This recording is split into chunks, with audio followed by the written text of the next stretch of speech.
안녕하세요. 오늘 벌써 발표가 마지막으로 가고 있습니다. 오늘 행사 아침부터 참석하시느라 많이 피곤하실 것 같은데요. 앞에서 내용들이 사례랑 개념적인 내용에 가까웠으면 저는 이번 시간에 저희 회사에서 제품 개발 혁신 체계에서 AI 코파일럿이 나와서 어떤 식으로 적용이 가능할까 고민을 들려드는 자리를 가질까 합니다. 가볍게 들을 수 있는 주제니까요. 들으시고 끝나고 질문해 주시면 서로 커뮤니케이션 하는 시간 있었으면 좋을 것 같습니다. 그럼 발표 시작하겠습니다. 주제는 AI 코파일럿과 함께하는 제품 개발 체계 혁신입니다. 어젠다는 크게 세 가지로 준비를 했습니다. 먼저 지금까지 진행해왔던 제품 개발 체계 혁신 방향에 대해서 먼저 한번 말씀드릴 거고요.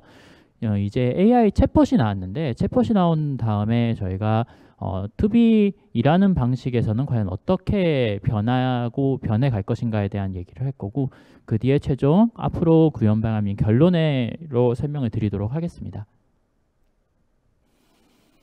제품 개발 체계 혁신 방향입니다. 지금 여기 오신 분들 중에 제품 개발을 하시는 분들도 있으실 거고요. 그렇지 않고 다른 업무를 하시는 분들도 많이 있을 건데요. 그래서 간략하게 제품 개발 트렌드가 과연 어떻게 변해왔는지 한번 같이 얘기해 보겠습니다. 제품 개발 정보 중심의 과거 PDM에서 제품의 전 수명 주기에 발생하는 데이터 기반 R&D 관리 시스템으로 발전했습니다. 제일 먼저 1990년대 PDM에서는 타임 투 마켓에 대한 밸류를 갖추기 위해서 설계 부선의 협업을 중심으로 해서 제품 개발 정보 전사 확대를 목적으로 이루어졌고요. 그 뒤에 CPC 개념, 콜래보레이션 개념으로 개방형 협업, 기업 간 정보 생성 및 공유에 초점을 맞춰왔습니다. 이제 2000년대 들어서는 디지털 엔터프라이즈 관점으로 타 기관 시스템, 밸류체인 내 전 부분, ERP, SCM 등 MES 등 전사 기간 정보랑 연계를 하고 제품 정보랑 기관 정보를 통합하는 방향으로 이루어져 왔습니다. 2010년에서는 디지털 트랜스포메이션이 화두죠. 지금 여기 계신 분들 이거 관련한 숙제를 많이 받고 계실 것 같은데요. 디지털 워크플레이스 협업, 데이터 기반 R&D 관리 체계, 클라우드 기반 정보 통합 활용을 주체로 PLM은 계속 연구를 진행해 왔습니다. 그러던 와중에 2023년 챗GPT가 나왔습니다. 그럼 앞으로는 제품 개발 체계는 어떤 방식으로 나아가고 변화해 갈 건지 저희가 고민을 좀 해봤습니다. 그럼 제품 개발 체계에서 제품 개발에서 발생하는 데이터는 과연 어떻게 활용이 되고 있을까요? 제품 개발 과정은 모두 히스토리화 돼야 되고 유관 인력이 활용 가능해야 하며 모든 데이터는 관련 히스토리를 가지고 있어야 된다. 축적, 유통, 연계 관점으로 해서 살펴봤는데요. 제품 개발은 크게 프로세스적으로는 제품 기획, 선행 개발, 제품 개발로 이루어지고 종적으로는 전략, 계획, 실행, 제품 정보로 이루어져 있습니다. 이 관점에서 데이터 축적, 개발 업무 과정의 노하우와 해결 과정이 과연 충실히 저장되고 있는가를 저희가 한번 확인해 볼 필요가 있습니다.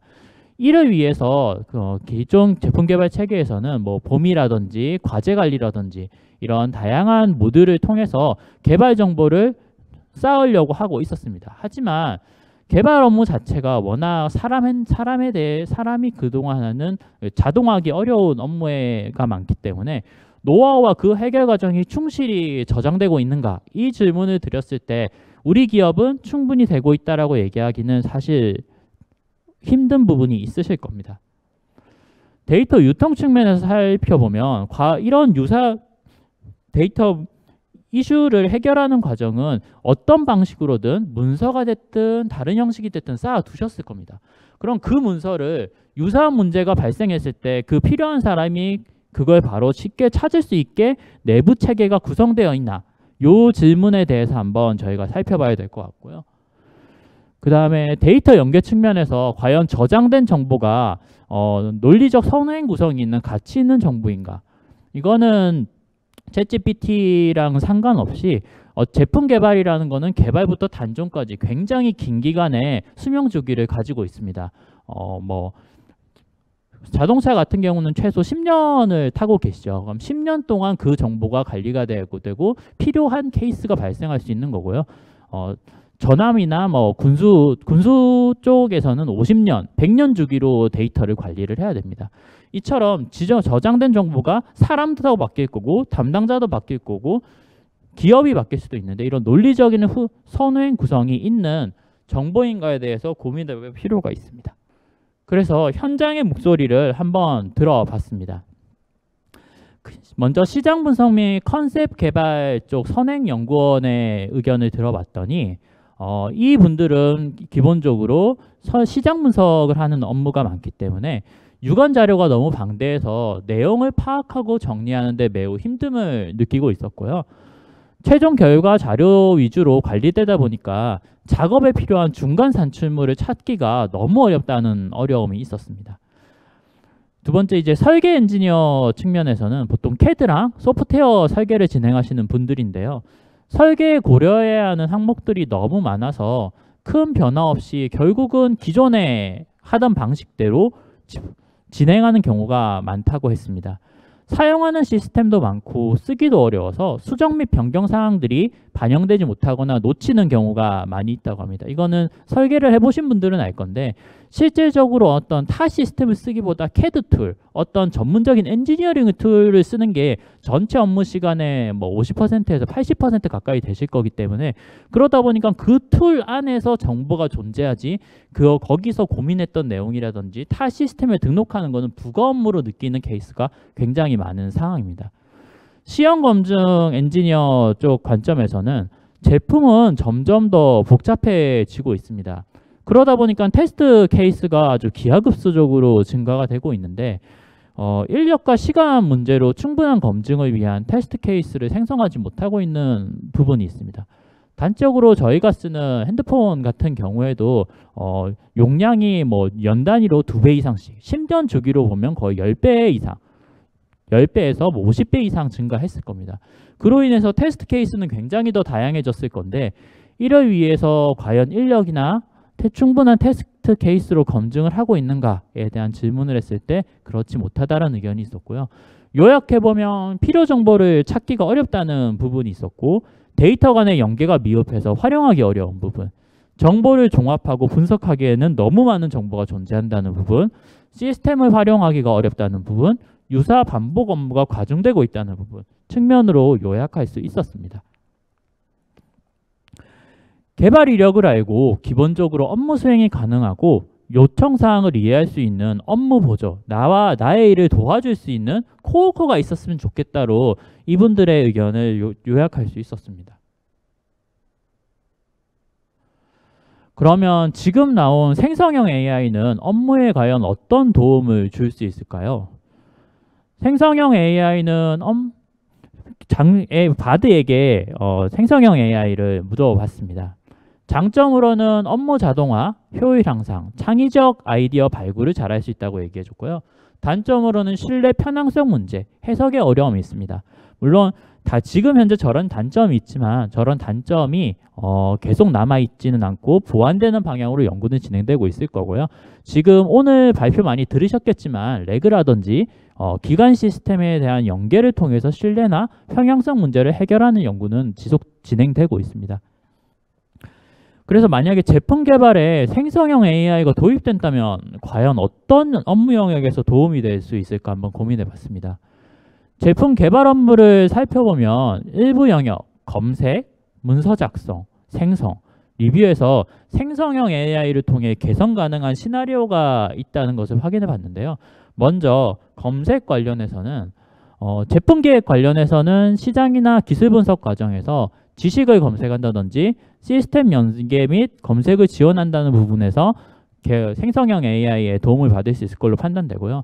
실제 제품 개발 R&D가 진행되는 과정에서는 시스템 연계 검색 부분을 지원하는 부분에 대해서 설계부터 생산 준비까지 서포팅이 가능할 것으로 판단됩니다.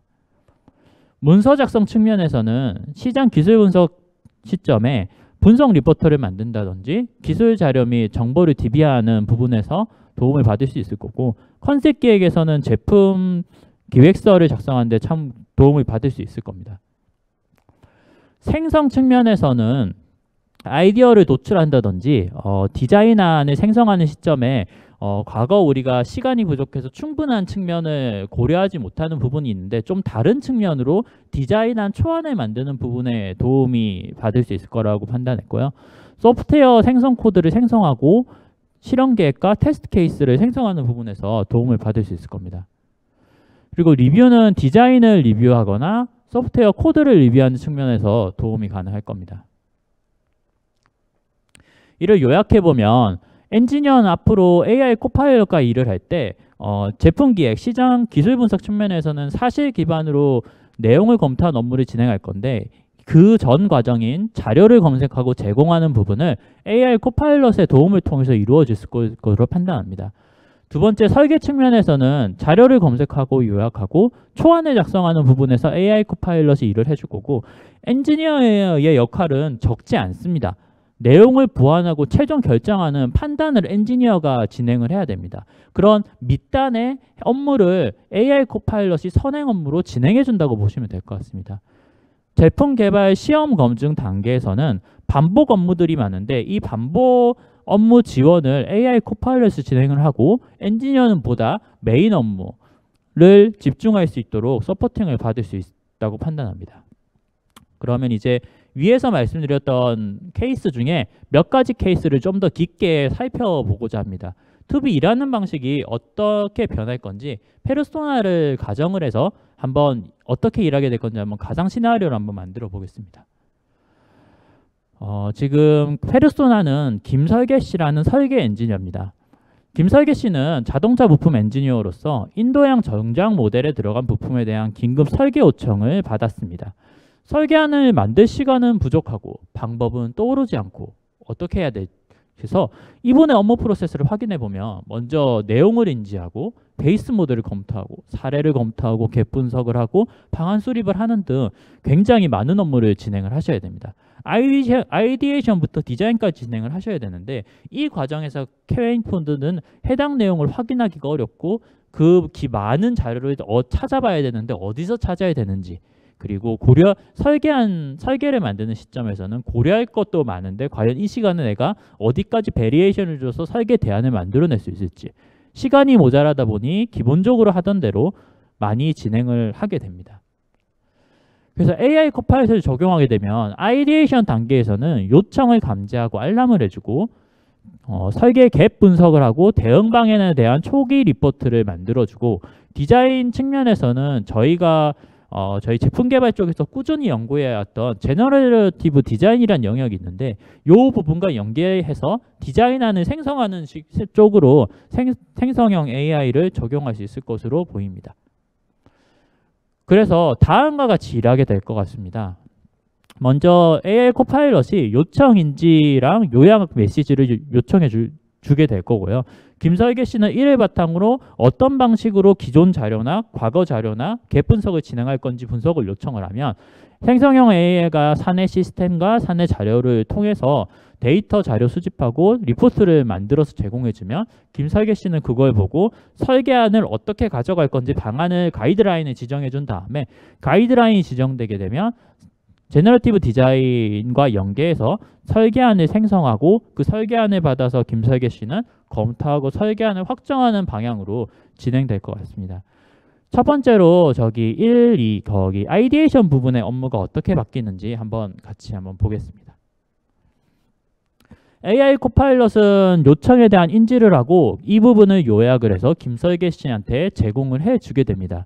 이걸 읽고 김설계 씨는 구체적으로 인도양 전략 제품 모델의 베이스 주요 사항을 출력하고 하중이 변경했을 때 사내 지시 커브에서 어떤 사례들이 있는지를 확인해 달라고 요청을 하게 되면 생성형 AI는 리포트를 생성을 하게 될 거고요. 그 리포트는 아래와 같이 요약본으로 주요 모델의 주요 사양을 비교해주고 유사 사례가 사내 지시 커브에 어디에 있는지 레그 등을 통해서 해당 근본 정보, 베이스 정보를 확인할 수 있게 해줘서 이게 진실인지 아니면 그걸 체크할 수 있게 사용자들한테 엔지니어에게 도움을 줄 수 있는 조건을 제공해 주게 돼요. 이 내용들을 검토한 후에 설계자는 이제 설계한 생성을 단계로 넘어가게 될 건데요.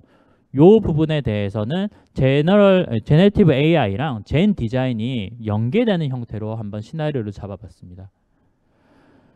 그 이후에 설계자는 하중 허용 조건을 제약 조건으로 해서 어떤 모델, S 모델의 개선 설계 방식인 트러스 지지대 구조 방식 보강 사례를 참고해서 이런 제약 조건을 정해주고요.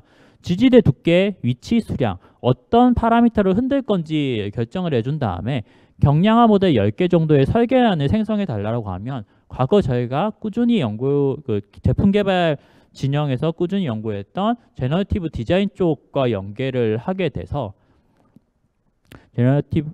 젠 AI는 해당 시뮬레이션을 시간이 좀 걸리겠죠. 퇴근하고 나시면 다음날 오시면 보실 수 있게 시뮬레이션을 진행하게 되고 이번 시간이 좀 걸리는 부분이고요. 이렇게 디자인안을 생성하게 될 거고 각 리포트별로 분석 리포트를 제공을 하게 될 겁니다. 이 부분에 대한 판단은 당연히 엔지니어 몫입니다. 이렇게 지시를 해서 젠 AI 측면과 젠 디자인은 10가지 대안을 가지고 왔는데 과연 이 프로젝트에서 어떤 안이 제일 좋은 안인지는 엔지니어가 판단을 하셔야 됩니다. 결론입니다. 저희는 생성형 AI를 적용해서 제품 개발 서비스 오퍼링을 준비를 하고 있습니다. 아래 그림에서 보이시는 것처럼 생성형 AI, 흔히 LLM 모델이라고 하는 거대 언어 모델만 가지고서는 생성형 AI를 적용을 할 수가 없습니다. 오늘 앞에서도 쭉 발표를 들으셨을 건데요. 저희 회사에서는 생성형 AI 서비스 플랫폼을 준비를 하고 있습니다. 데이터 모듈, 학습 모듈, 서비스 모듈. 기존에 있는 데이터를 수집하고 전처리하고 정형 데이터로 만든 다음에 벡터라이제이션을 해서 LLM 모델과 연결해주는 모듈과 학습 모듈, LLM 모델 쪽에 대한 데이터 관리, 파인튜닝, 사전 학습 등을 제공해준 학습 모듈, 오케스트레이션, 필터링, 지식 검색을 해주는 서비스 모듈로 구성이 되어 있습니다. 이런 AI 서비스 플랫폼 기반 하에 단일 업무 ram금, 브리티웍스의 대시보드나 메신저, 화상 미팅, 작업 공간, 3D 협업 등에 대해서 진행할 수 있는 단일 업무 환경을 놓고 그 위에 저희가 지금까지 꾸준히 해왔던 활동, 설계 개발 지원이라든지 제품 정보 관리라든지 소프트웨어 관리라든지 디지털 트윈이라든지 저희가 지금까지 해왔던 연구나 제품 개발 서포팅 활동들이 무의미한 게 아니라 저런 AI 기반 서비스를 통해서 뭔가 애드밸류를 뵐 수 있는 방식으로 향후 진행될 예정입니다. 그래서 단일 업무 환경 중심으로 사내 주요 앱과 생성형 AI 서비스 플랫폼이 연계되는 구조로 서비스 오퍼링을 구상을 하고 있습니다. 그래서 생성형 AI를 활용해서 제품 개발 체계 혁신을 달성하려면 크게 3가지 스텝으로 아마 나뉠 겁니다. 컨설팅, 도입, 운영 영역으로 나뉠 건데요. 컨설팅 영역은 당연히 저희와 함께 하시면 더 좋을 거고요. 그렇지 않더라도 자체적으로 진행하셔도 됩니다. 컨설팅 부분에서 가장 먼저 체크해야 되는 부분이 데이터입니다. 논리적 연계가 있어서 학습 가치가 있는 제품 개발 데이터를 꾸준히 축적하고 꾸준히 수집을 해야 됩니다. 생각보다 제품 제조 현장과 다르게 제품 개발 현장에서는 데이터가 많다고는 하지만 최종적으로 확인해보면 CAD 파일, 해석 결과 요 정도밖에 없는 부분이 많습니다. 실질적인 엑기스 데이터는 그간 진행했던 다양한 회의, 다양한 이슈 트러블 슈팅 이런 데이터들인데 이런 데이터가 학습 가치가 있게 다른 사람이 봐도 제3자가 와도 알 수 있게 데이터를 수집하는 활동이 먼저 이루어져야 될 거고요. 이 수집 데이터 현황을 바탕으로 해서 유스 케이스 분석을 하셔야 될 겁니다. 업무 생산성을 향상할 수 있는 유스 케이스 확보가 되지 않으면 생성형 AI는 공허불에 지나지 않을 겁니다. 그래서 업무 생산성이 어떤 영역에서 효과가 커질 것에 대해서 충분한 고민의 과정이 컨설팅 과정이 진행이 될 거고요. 그 위에 요구사항에 따라서 확장 가능한 기업형 AI 플랫폼이 도입이 필요할 겁니다. 기업은 자기 내부 정보를 외부로 보내긴 어렵습니다. 사내 정보에 대한 학습에 대한 영역이 필요하고요. 이 부분에 대해서 외부에 있는 LLM 모델과 이것들을 오케스트레이션 할 수 있는 AI 플랫폼은 필요할 겁니다. 그래서 어떤 요구사항이 필요한지 정리를 한 다음에 앞으로 확장에 대한 가능성을 고려해서 기업형 AI 플랫폼을 도입하는 식으로 해서 3단계로 진행될 거라고 판단되고요. 이 과정에서 기업에서 제품 개발 혁신 체계를 저희 SDS가 함께 할 수 있는 기회가 있었으면 좋을 것 같습니다. 언제든지 필요한 거 있으시면 저희 회사나 회사로 연락을 주시면 대응을 드리도록 하겠습니다. 그 외 발표는 여기까지 마치고요. 혹시 질문 사항 있으시면 질문 받도록 하겠습니다. 질문이 없으시면 다음 발표도 좋은 발표로 연속되니까요. 조금 피곤하시겠지만 이제 마지막 한 세션 유익한 시간 되셨으면 감사드리겠습니다. 감사합니다.